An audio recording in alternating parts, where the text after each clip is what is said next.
Good morning, good morning, good morning. Welcome to Get Rich 101. I'm your host, I'm Sekouwritesdotcom, Rights, and let me just do the quick intro. I am a survivor. I am a survivor. I am a survivor. I had two strokes, the second of which was a hemorrhagic stroke. Thank you, Fee King. If 100 people caught that stroke today, 83 people would die within 4 weeks. And so I feel blessed, and I'm one of the 17 people that walked away, and then I'm still stepping more than 2.5 years later. Ashe, ashe, ashe. And that Fee's Nancy in the background. Sorry. So that has helped me be more fearless, be more fearless, be more fearless. So I'll explain what that means right after this. Let's introduce our guest today. We're gonna give him a little pep in the step. Here we go.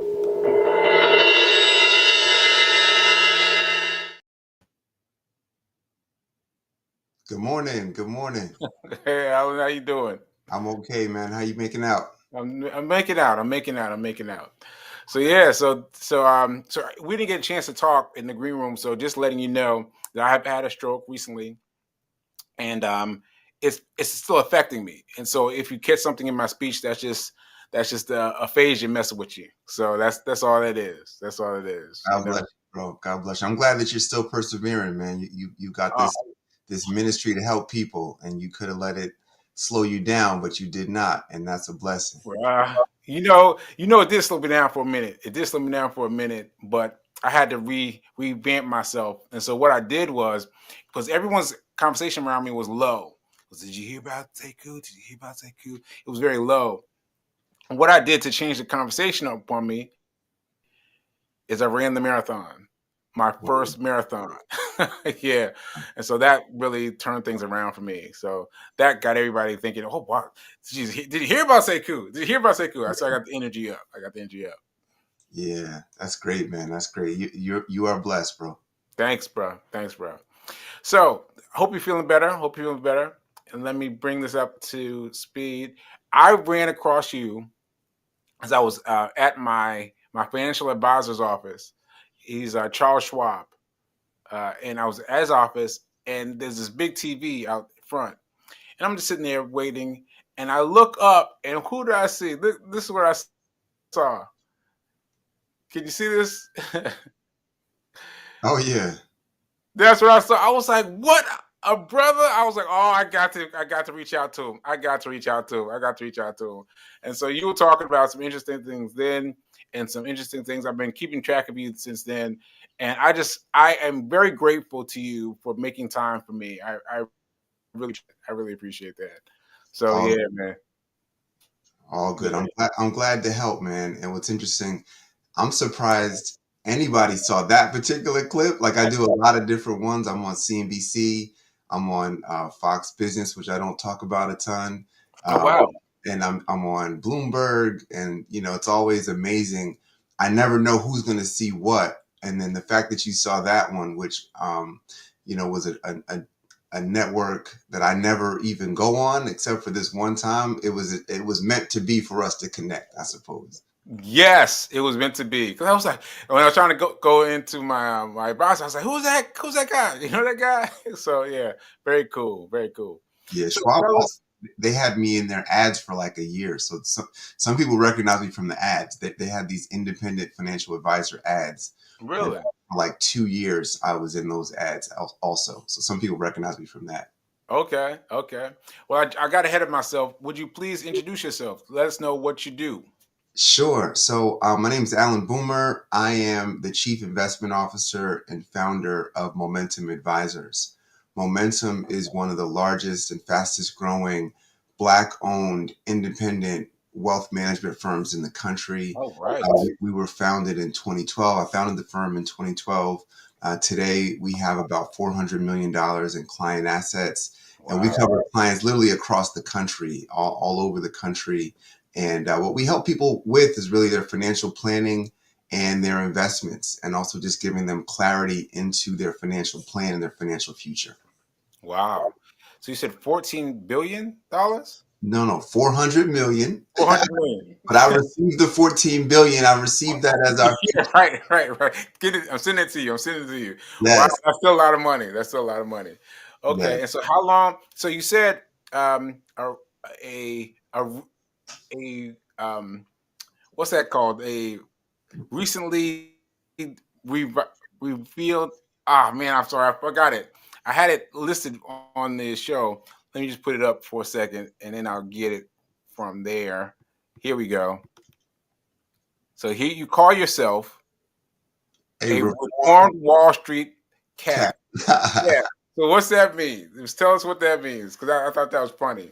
Yeah, so here's the thing about Wall Street. Like Wall Street is one of those places where, you know, it gets for a while Wall Street became a curse word because Mm. we went through the financial crisis, and it was at the outset, at the end of that financial crisis, when I learned that Wall Street people that work at brokerage firms, they don't have a fiduciary duty to their clients. Like I didn't know that. Like I worked, at Merrill Lynch, I worked at Goldman Sachs, and it was 2010, April of 2010, and the CEOs of all the Wall Street firms got paraded down to testify before Congress, and they asked my CEO on national TV, "Didn't you have a duty?"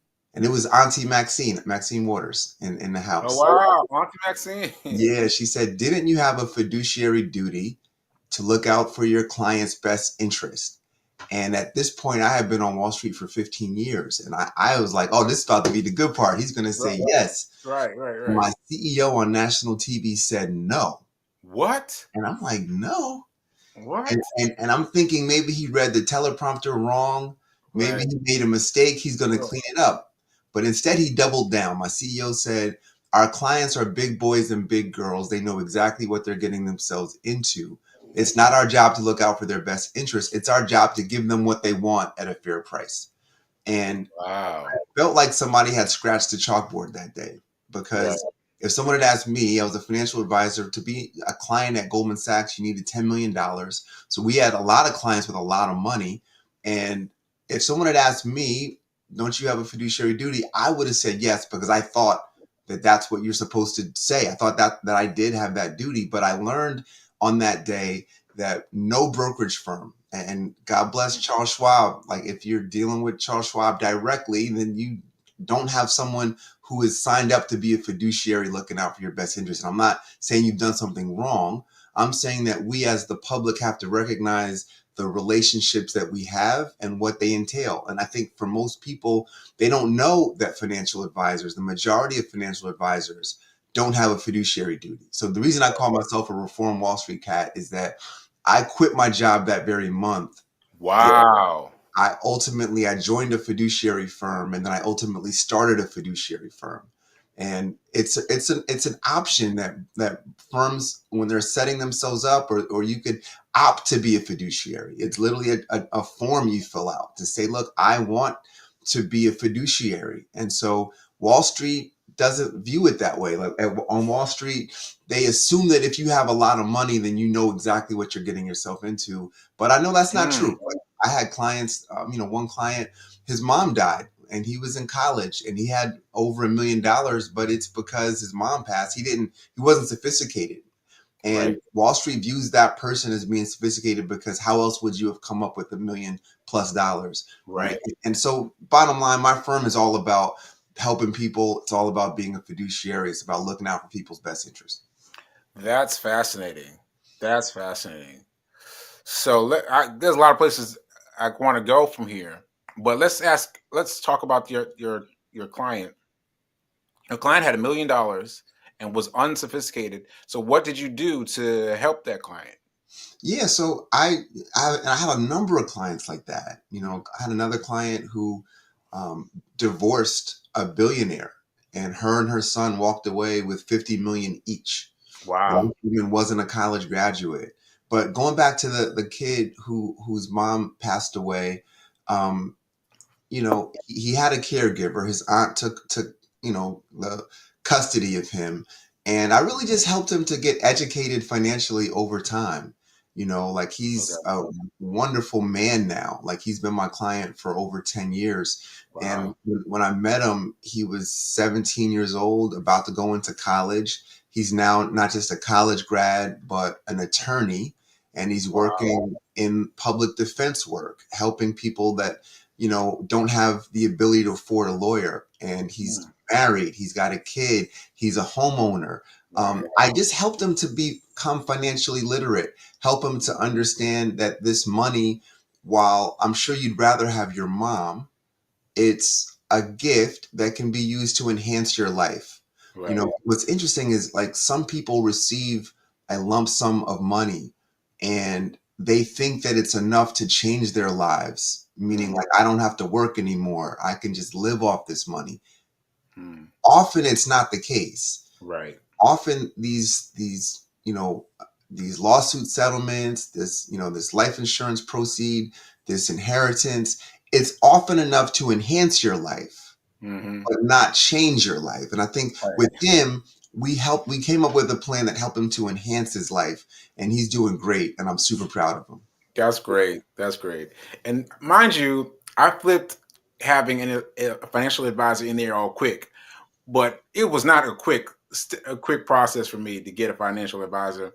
Like I took my fiance into the store, into their physical location, Mhm. because I've been passing it for years, literally for years. I've been looking at it, I was like, I wonder what they do in there, Yeah. And I finally went in and I spoke to the guy and I was like, how do you get paid? How much is coming out? And he's like, no, nothing's coming out. I was like, what? You're not taking any money out of what I'm bringing you?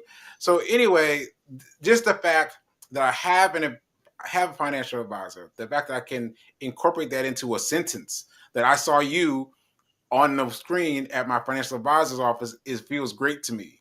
It Yeah. just feels good. It feels One thing good. to know, one thing, and I'm not trying to like put no rain on your Yeah. parade or anything like that. Come on. Come Um, on. there's no financial advisor out here working for free. So Okay. he's getting paid. And this is one of those things that, I think is just bad about the industry. The industry is not really transparent and forthright in how they get paid. Okay. Right. Investments that you're in, Mhm. there's fees baked inside of them. I'm not sure. Did he talk to you about that? No, he did not. He said he gets paid for manage. Oh, sorry. I'm getting a correction from my fiance. She's Okay. saying that he He, mentioned it. He did. Okay. manage $1 trillion fund. He get paid to manage $1 trillion fund. I don't even Yeah. know what that means, but Yeah. okay. Okay. So well, finish what you were saying. Finish what. I'm just saying, like, a lot of times financial advisors, they're not transparent with how you get paid, and so Okay.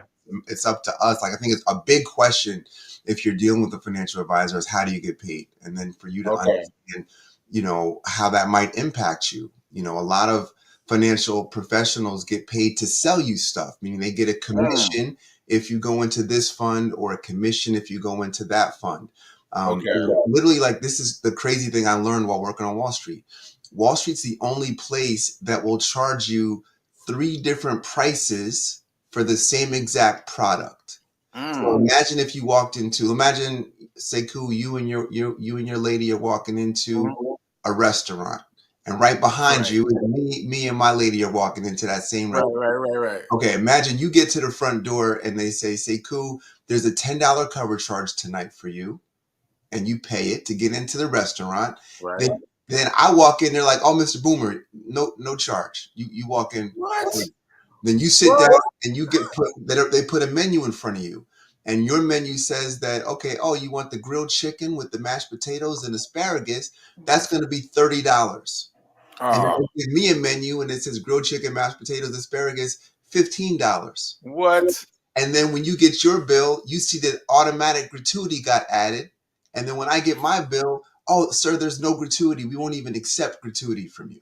Wow. But the same exact restaurant, the same exact meal, Mm. three different prices like baked Right. in. Right. Right.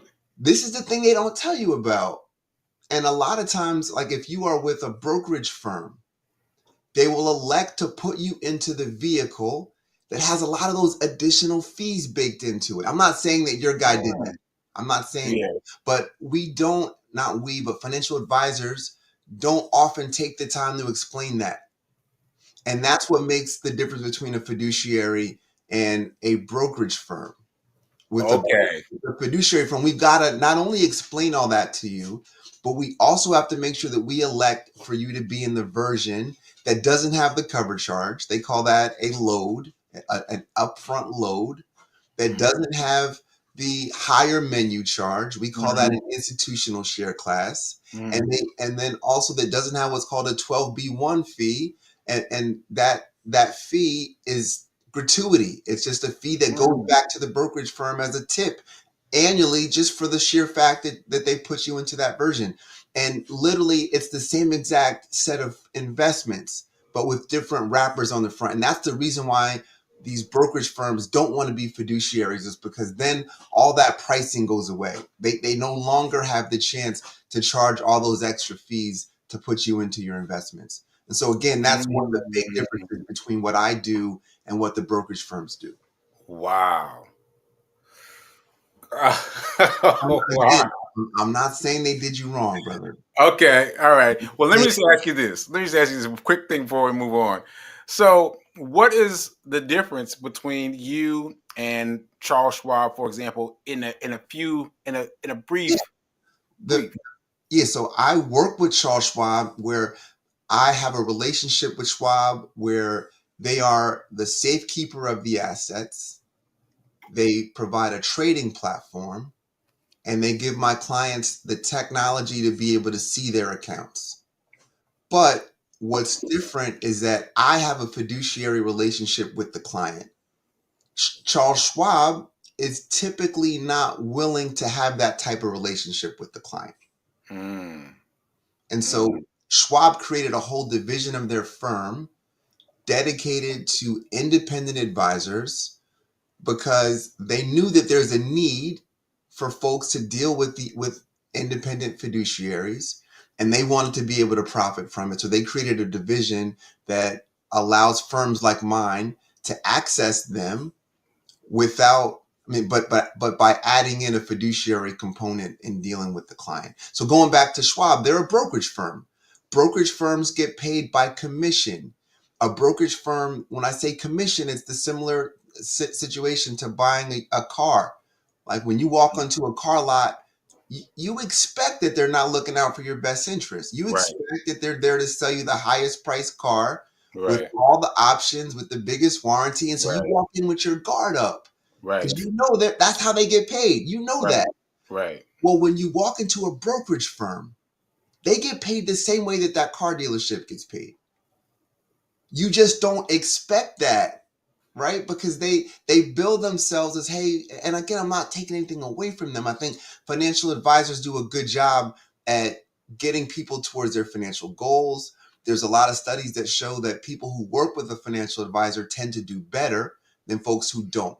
And that's a good thing. But what I am saying is that there is a difference between the person who's willing to say, I'm a fiduciary, I'm looking out for your best interest, I'm not going to accept any commissions. Even if they're willing to pay me a commission, I don't want it. And that's what we say. We say we don't accept any commission for the sale of investment products. Because here's where the commissions come into play. When I was working at Goldman Sachs, if you went into a risky fund, I got paid more than if you went into a safe fund. So what do you think that incentivizes an advisor to do? To put me in risk here, right? I got paid more if you went into the Goldman Sachs branded fund. I got paid less if you went into the Vanguard fund or the iShares fund. So what do you think that incentivizes? Right? And so when you go into Charles Schwab, I'm just going to take a guess. I would bet that some of the investments in your portfolio are Charles Schwab investment funds. Of course. So that's a conflict. You feel me? Wow. It's a conflict. You just took me to a whole other place where I was planning on going. Wow. And this is not like, I'm not denigrating Charles Schwab. Like, I think Charles Schwab is a great firm. Like we have almost $400 million with Charles Schwab. Like, oh wow. I wouldn't do that. But for me, I walk into Charles Schwab knowing that they're my frenemy. They're my Mm. friend, but they're also my enemy. And there's a conflict because I know that they've got products that they sell, but like most of my clients don't have Charles Schwab investments unless that it happens to be that I've done the research and their particular product is the best in that category. Wow. But if you go directly to Charles Schwab, they're just going to assume that you want to be in their funds, even if they're not the best. And by the way, they're not the best in every category, but they're not going to tell you that. Woo! Wow, bro. Oh, wow. You have 7 minutes. I mean, we use up most of our time talking about this. So let me just pull out of this quickly. Yeah. Add something else. And I'll come back if you need me to, bro. I'll come back. Oh, please. Thank you. Because I was about to ask because you just took me to a place I didn't even know. So let's hit the questions. Let's see. Oh, we got 35 comments. Okay, let's see. Whoa. Let's see what we got here. Let's see. Is there? Let's see what this one is. This is from Fee King. This is my fiance who's right across this room. Hey. Fee, is there a max or minimum people need to have to work with him? Oh, yeah. Yeah, great question. So at my firm, for one, we'll do a consultation with anybody for no cost. Our website is momentum-advisors.com. And we love helping people. We also have a podcast. Our podcast is designed to make sure that folks who can't afford or may not want a financial advisor can still get access to one. And we every week, you search for the Momentum Advisors podcast and you'll get to hear advice from a financial advisor on a regular basis for free. But for folks to be a client at my firm, we generally work with folks who have about $250,000 or more. And the 250 really is because that's the level that allows us to, like, our minimum fee per year is about $3,000. And we could take someone that has 50K, but for them to pay 3,000, that's a lot relative to their asset base. So we say, look, we'd rather work with someone that has a bit more of an asset base, and that therefore our fee won't be a burden on their portfolio. It won't be a burden on them. And so that's about where we start. But we have clients that have less than that. It's just, they have to recognize that it's probably a little expensive. So we tend to work with folks who've already got some retirement savings. Typically the 250K, it's inclusive of their 401k or their IRA, their retirement dollars. But that's generally where we start because we want folks who've done at least the minimum work of having an emergency fund, of, paying off a lot of their credit cards, of maybe buying a house. It's not a requirement, but we want some folks that have done some of the basic foundational things. And then we help them to the next level. Okay. So I'm thinking of it as Charles Schwab to get into the thing and then you later. Sure. Does that kind of work? Sure. Okay. All right. So let me ask you this. I know I asked you this via text message, but what is the S&P 500? Just give me a really brief, really concentrated for the people who've been watching. Like, what is the S&P 500 and why you should invest in it? Sure. So S&P, we'll first take those two letters. S&P stands for Standard & Poor's, and that's just a company. It's a financial information company. There's another one like Dow Jones. There's, and they own the Wall Street Journal, but S&P is just a financial information company. The 500 is the S&P 500 is a list that they've come up with, and it's simply the 500 largest publicly traded companies in the United States as a group. And, I guess I would think of it it's an index is what we call it, but I guess an equivalent would be, Sekou, do you follow basketball? No, I don't. I'm one of the rare brothers that doesn't follow basketball. Football? No sport? No sports.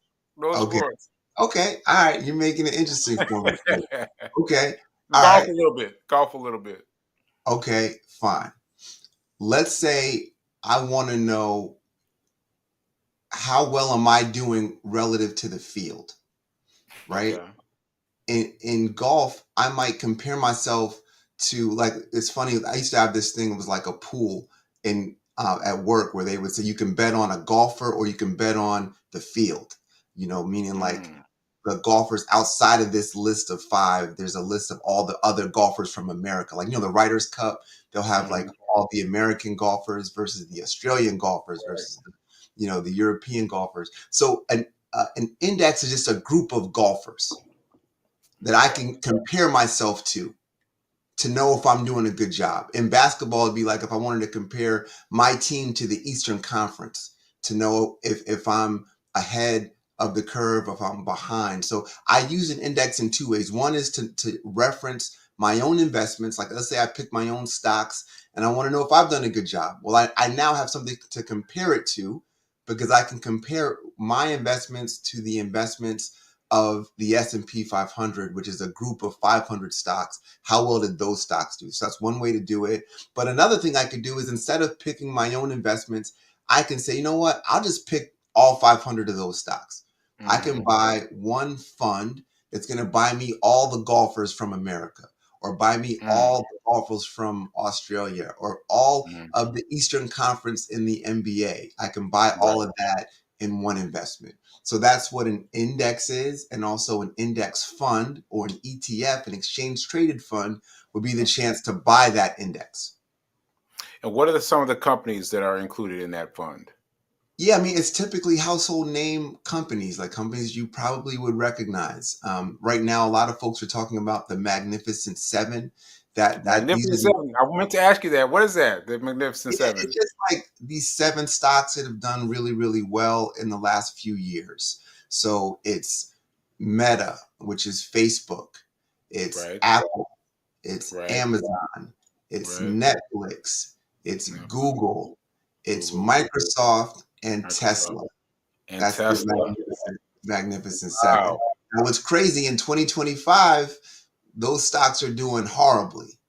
Yeah, I was about to say Tesla, I know, is not doing so well right now, right?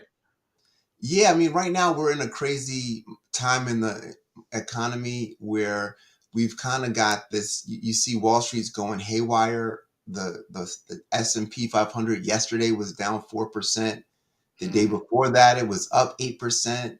The day before that, it was down 4%. We're in this period of really high volatility, and it's exclusively been because of policies of the president, who decided to pick a fight with everybody in the world by putting tariffs on all these different countries. Wow. He initially said he would reciprocate. Reciprocate means you step on my foot, I step on your foot. If you give me a 10% tariff, I give you a 10% tariff. But my man went so far as to, for folks that gave us a 1% tariff, he gave them a 25% tariff. Some folks gave us a 0, he gave them a 25. Like, he literally picked a fight with the world. And the markets don't like that. The markets are reacting. This policy is enough to in itself push us into a recession that really doesn't need to happen. But policy can push you into a recession. And we're at this point right now where the market's trying to figure out if that's going to happen. Earlier this week, Trump said, psych, we're going to put this on a 90-day pause. And the market rallied. But then folks started to really realize, well, hey, wait a minute, but he did increase the tariff on China up over 100%.